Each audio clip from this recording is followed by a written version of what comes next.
I worked my way up fairly quickly. It was in the 80s. You could move around a lot. Computers were coming in. I had a natural understanding, and I ended up being executive assistant to one of the senior VPs Mhm. in that organization. And from that role, I transitioned to training back then the secretaries on computers and stuff like that. And in 1993, I started my own company and been running on the right track for over 30 years now. I always got asked the question, what's next? What do I do next? And I mean, I'm always trying to be ahead of the curve, not Mhm. reactive, but be proactive. And so one day I flippantly said, Alexa's stealing your job. Don't worry about it. Yeah. And then the brain just never let go of that line. Mhm. And so the book came out just November 2019, which was just before the pandemic. Since that point, AI has grown leaps and bounds.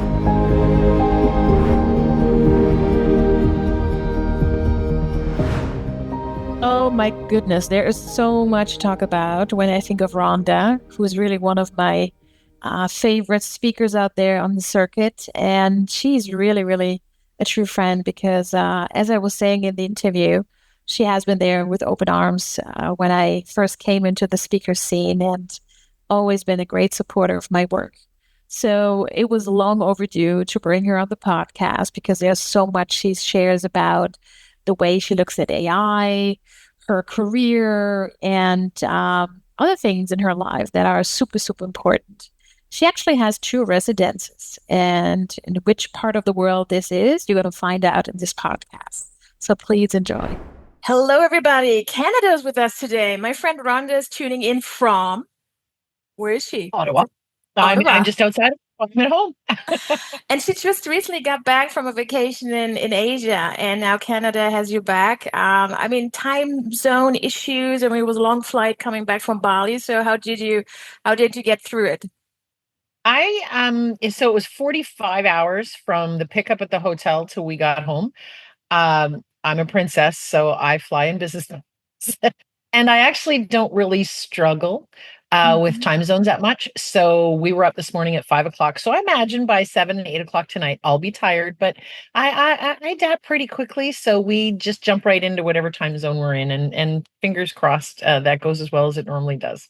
And I can only imagine that your schedule is already busy. So any trips coming up anytime soon, Rhonda? Work trips full on. Hmm. I jokingly said to Warren, put a picture of me on the fridge so you know what I look like. I think I did the math in that I'm sleeping with my husband in our bed from September 1st to December 1st, like 22 nights or something. Now he's in Wow. other bed, but in our own bed. So it's an insane fall. So I'm going to see lots of people and I'm excited about it.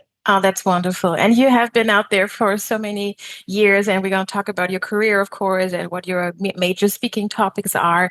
But first of all, we need to let our listeners and viewers, since we are on YouTube as well, hello, everyone. We need to let them know that you actually have two residences, right? There's one in Canada, and there's one in the US. So how do you spend the time? Well, for every one of your Canadian or Northern listeners, they all know that the snow is beautiful to look at when you're watching a Hallmark Christmas movie, but it's not so beautiful to live in. So we take the winter months and we move down to Fort Myers in Florida, where it's much nicer. So that trek happens in a couple of weeks, and so we get the best of everything. We get nice temperatures year round, although I still travel and end up in the snow everywhere. But that's it's.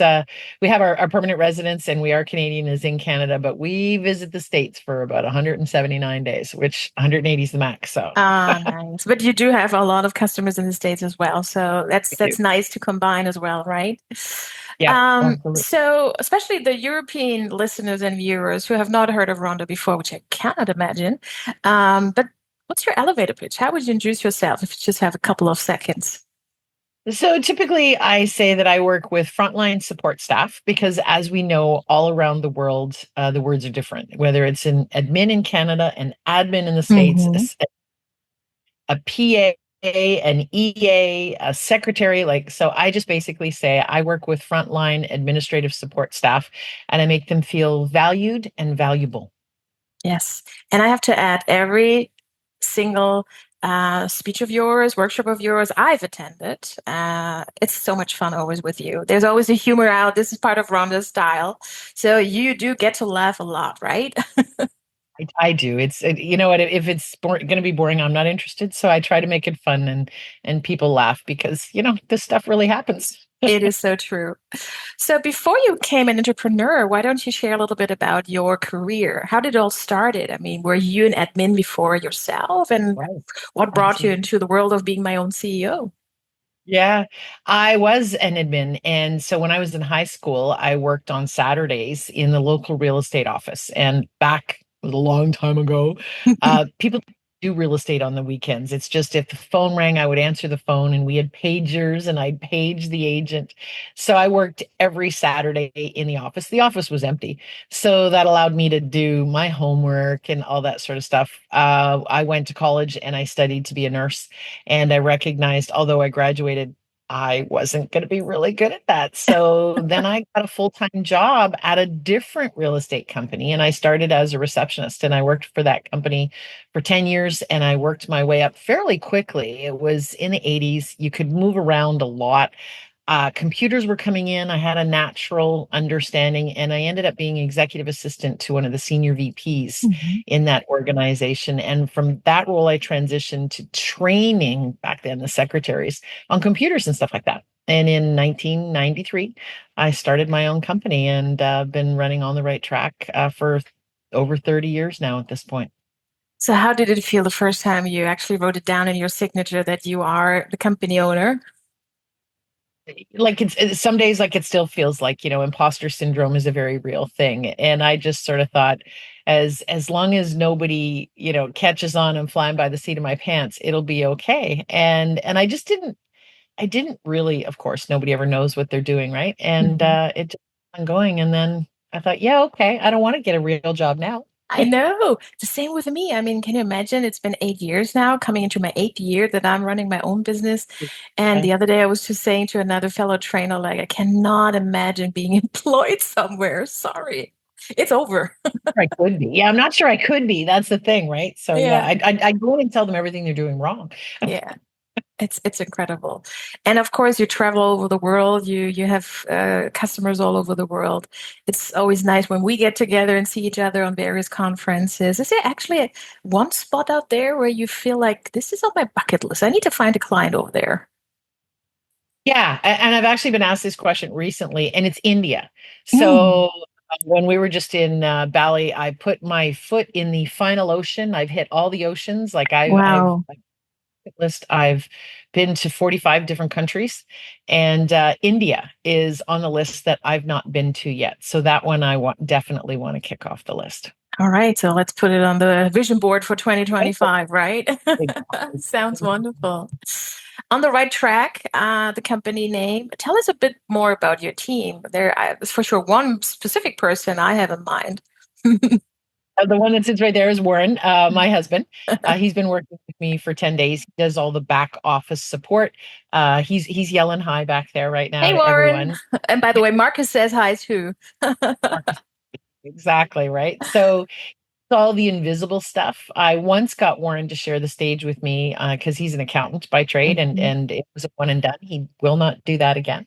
So he does all the contracts. He does all the back end of things, all the accounting because he's an accountant. I have a VA Pooja mhm, who has been with me a very long time, and before that it was her brother. So we've been working together more than 10 years as well, and she does a lot of the marketing things that I do. So all the images that I use marketing wise, she does lots of the back end of the website and just all the certificates. Like her and Warren just kind of share all the invisible stuff that takes a lot of mhm, time. mhm. And then I have Liz, and Liz does all my travel. And she Wonderful. she likes to say she lives vicariously through me because she considers my travel a ridiculous puzzle, and she loves like how many admins love to do calendaring, right? Liz likes to do my travel that way to make it all work. So that's the team. We're pretty small but proud. That is wonderful. And how was it for you when it started, having your team around to actually delegate? Was it tough for you because you kind of felt like, oh, I'll have it under control, or was it a relief giving the things out in someone else's hands? Yeah, both. So I've had an assistant for 20 years now, I think. Hmm. And at first, I'm an assistant myself. Like, I like things done my way. I'm going to own that we're all picky and I like it done my way. But I also like somebody taking care of that I don't have to worry about it. So I have had my days of micromanager. I'd like to think I don't have them anymore very often. I am pretty good about delegating, but at first it was really, really hard because I Hmm. like things to be the way I would do it. I know. It's tough because, as you said, it's a DNA in us, right?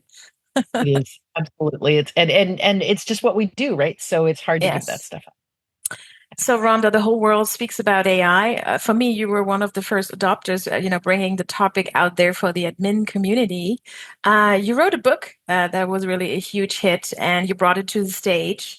Tell us more about it, and why did this, just kind of tackle you, the topics around admins and AI? Yeah, so I wrote it in 2018. It came out in 2019 because, as you know, it takes more than a year for a book to hit the market when you're working with publishers. Right. And it was called Is Alexa Stealing Your Job? Because I've been doing this for over 30 years, specializing in frontline support. And I always got asked the question, what's next? What do I do next? And I mean, I'm always trying to be ahead of the curve, not Hmm. reactive, but be proactive. And so one day I flippantly said, Alexa's stealing your job. Don't worry about it. Yeah. And then the brain just never let go of that line. Hmm. And so the book came out just November 2019, which was just before the pandemic. Since that point, AI has grown leaps and bounds, but I was pretty bang on so far, not the timeline bang on, but I was bang on what kind of things are going to happen. So I love AI. I love to look at how it's going to help us or hurt us, that Hmm. sort of stuff. And so I'm still talking about AI from the stage. It's still a very, very popular topic. Absolutely. So, is there an Alexa in your home? Yep, she sits right there. And every time I say her name, she's like, I'm listening or whatever she says, right? So I always have to turn her volume down before I go online. That is Or true. so they're absent. Our entire house is smart wired. Like we tell her to turn on the lights, we Right. like that's our temperature. Yeah, we're totally a smart house. So there's another teammate, I would say, to the whole team, right? Absolutely. There's another teammate for sure, and she's part of it. No question. Wonderful. And she's not going to ask you for a raise. That's a Oh, good part, right? never know. Not yet. So, Rhonda, when you go into companies, obviously there's the AI topic on the schedule for everyone right there. And especially since you've been out there in the profession for such a long time. So, what do you see currently in the companies? What are the assistants dealing with? Um, there's always, the marketing thing of the chief of staff right now. It seems that everyone is selling it. Is it the career step for an assistant automatically, or what do you see out there where assistants become more and more experts? So my education post high school was in healthcare, and healthcare chief of staff is entirely different than the chief of staff that we talk now. Right. So I have no experience working with a chief of staff or being a chief of staff. So that isn't a place that I teach or talk about or anything like that, just because my brain goes, no, no, Hmm. not chief of. I understand it's a very big thing, and I'm learning and all that, but that won't be anything that I share. So what Hmm. I do is program called From Admin to Strategic Partner. So Right. I have upping our game. It's the partnership is where I go from, whatever title anybody wants to go. So it really is about the strategic thinking, about the adding value. I said I make people feel valued and valuable. So really talk about the adding the value. And I think that that's where the future is of this Hmm. role. I Hmm. don't know what the title is going to be, if it's going to be chief of staff or anything, but there's only one chief of staff in each company, and there's a whole lot of admins. So we all have to be partners. Absolutely. So do you see right now, because for me, it's very 50-50, I would say. I either go in a company and I see a lot of people hesitating, like, oh, I don't know if I really should jump on these topics. I'm rather comfortable in my position, so kind of still a reactive side. On the other side, I see assistants like you said before. What's next? What's next? What certification can I do, and what's the next step? So, what do you discover in Canada majorly, because this is your home market basically? What's Yeah. what's happening over there? There's a huge amount of fear about AI. I Mhm. mean, we'll do workshops and stuff, and I'll say ChatGPT, and I'll get somebody who goes, "What's that?" I'm like, "It's like at the end of 2024. Wow." And See. so we definitely get people that have got their head in the sand, Mhm. and we have a lot of organizations that don't want to do Mhm. anything with AI. I mean, a lot of government and I understand Mhm. the Mhm. security of that. I would say that that segment of the population that always wants to grow, always wants more, is very small. Mhm. Most people want to keep their job. They want to be challenged and they want to add value. And that's the bulk. And then there's always the low end of the scale that people just want to get paid. And they do, so it's sort of like a 10-10-80 kind of Mhm. deal. Mhm. And so that I find that really Canada's no different than anywhere else in the world. I think that's fairly reflective of assistance across the world. And what's interesting to see the perspective of our executives, right? Because here you also, because you not only work with, admins, like I have, other client bases out there. It's interesting to see how they react to it because we have the same picture. People who just don't want to use it, they're super, super hesitating. They are scared, the data security, all these kind of arguments, which are valid, to be honest. And then the other ones is just like, okay, where's the next course and how do I learn how to, create my pictures and what's next and the best Yeah. prompts and everything. So it's interesting to see not only from the admin perspective, but also from the manager's perspective. And I do see fear in their eyes too. Yeah, Big time. absolutely. I was Yes. at the conference that I was speaking at in Bali. There was a keynoter on AI. I was on a panel and we were talking about AI, but the keynote was talking about AI, and he doesn't specialize in an assistant audience. He deals in senior leaders Mm-hmm. and the same kind of thing. There have been some really scary examples of where AI has cost companies millions and millions of dollars. And Mm-hmm. so, there's the group of people that jump all in and they're very excited and it's going to help them. And Mm-hmm. then there is cautious optimism. And I think that the balance between the two of them, I mean, it's not all sunshine and roses. There's Totally. definitely things that we need to be aware of. Absolutely. And you just said Alexa is next to you, so she's out there in your smart house. Is there any other specific tools you're using every day in your private and business life where AI is connected with? I would be lost without Grammarly. Mm. I'm a like I wanted to be a school teacher, just didn't make it happen. And so I've always gotten frustrated by the grammar correctors that were in, say, Microsoft Office. I'm like, Yeah. this is terrible. That's not correct. I always get really frustrated. So when Grammarly came along, I've been using it for a long Yes. time.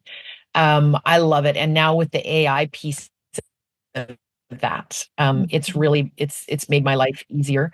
I use Perplexity as a Mhm. great site that I use for statistics, and it Mhm. gives you all the sorts of things because we know Google's not always reliable. True. And of Absolutely course, I true. use for running things through it to see how it sounds. I'm cautious about putting my content into it because I don't Hmm. want it to, so I don't use it for any of my articles or blogs or books or anything like that. But if I'm trying to figure out how to word something, Hmm. I'll use ChatGPT for those type of, or when I'm coming up with scenarios for workshops and stuff, I use ChatGPT for that. Hmm. We use Waze in our personal life. I would never get in the car without it.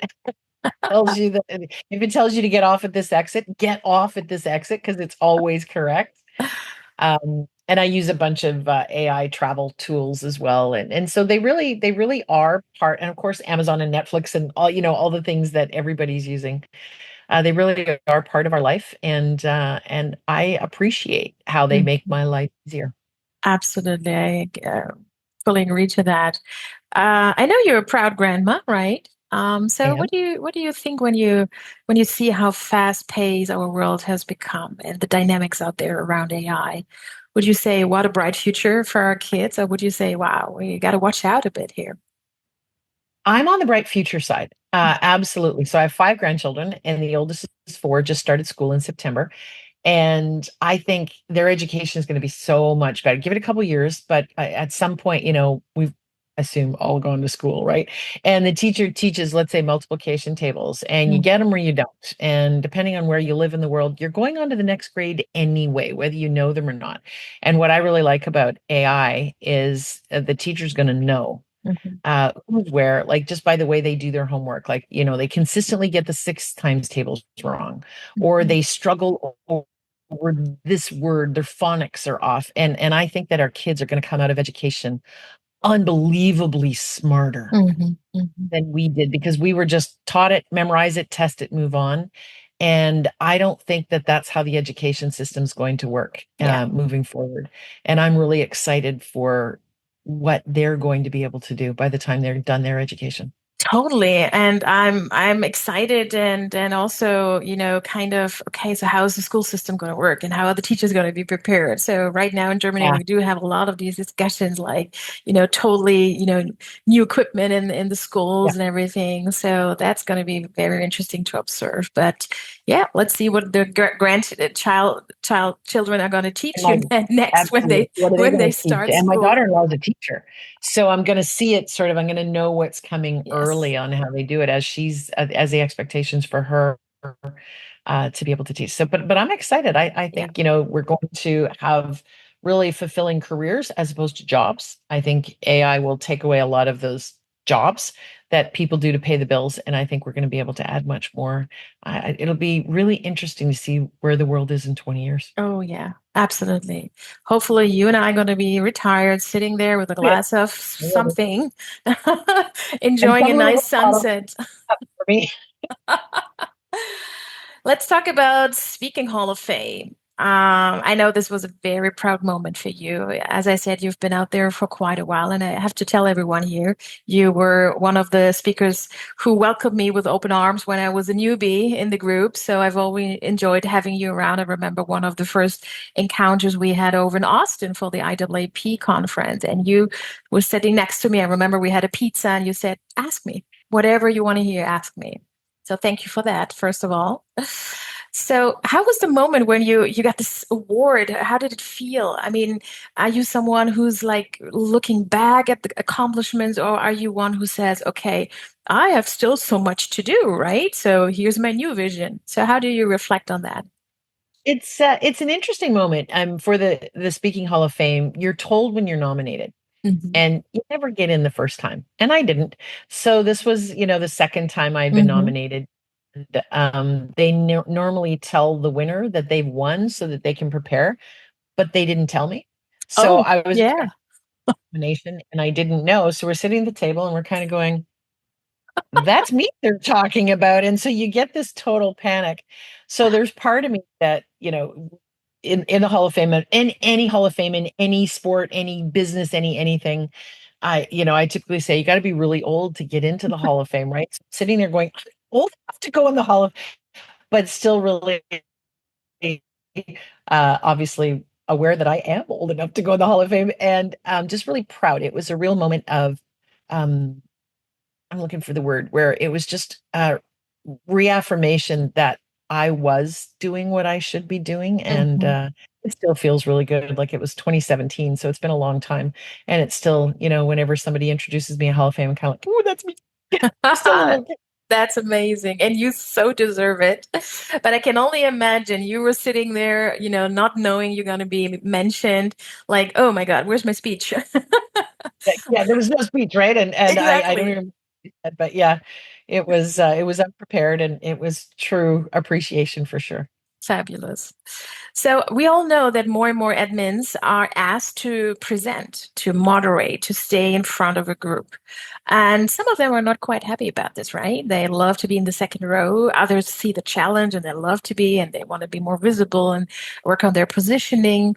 So what is your advice for those out there who have not found their voice yet? What would you tell them? Remembering back your first speeches, maybe. Yeah. Because I mean, we all know the statistics about being afraid to speak in public, and I think that that's also something that's changing. Every younger generation gets way more and more Hmm. comfortable with it.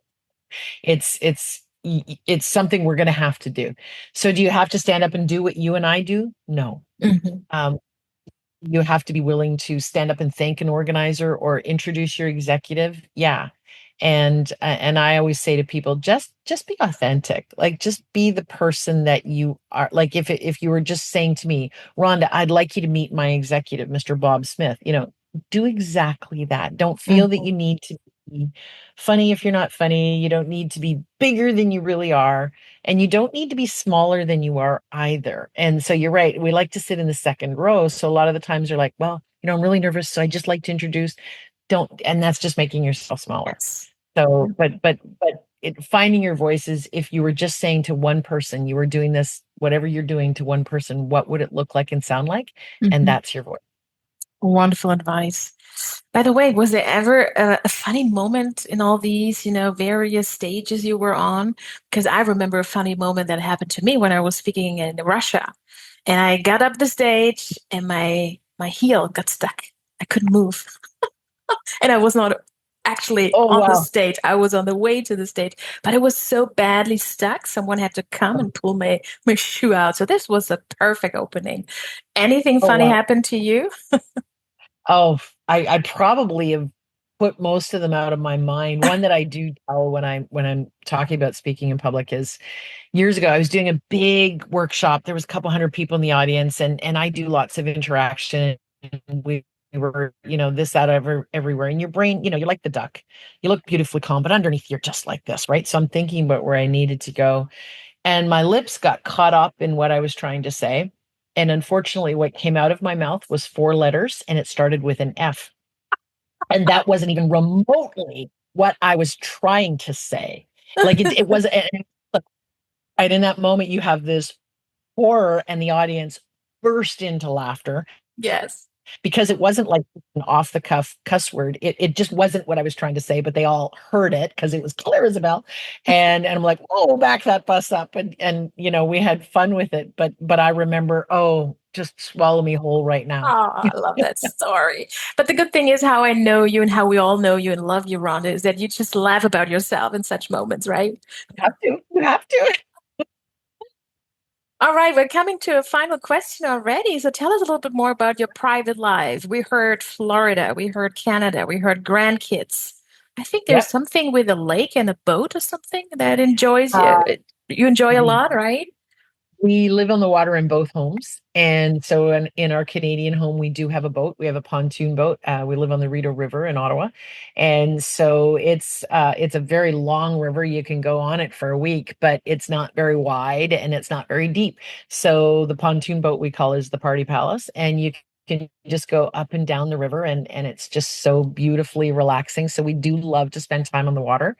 We have our paddle boards and our kayaks and our dock and all of that. Now in Florida, we also live on the water, but Florida has these swimmy things in there. So we don't play in that water because those swimmy things like eat you.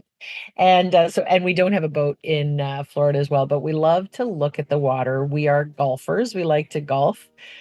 We are of the appropriate age to say we pickleball, Yes. and we try to keep active.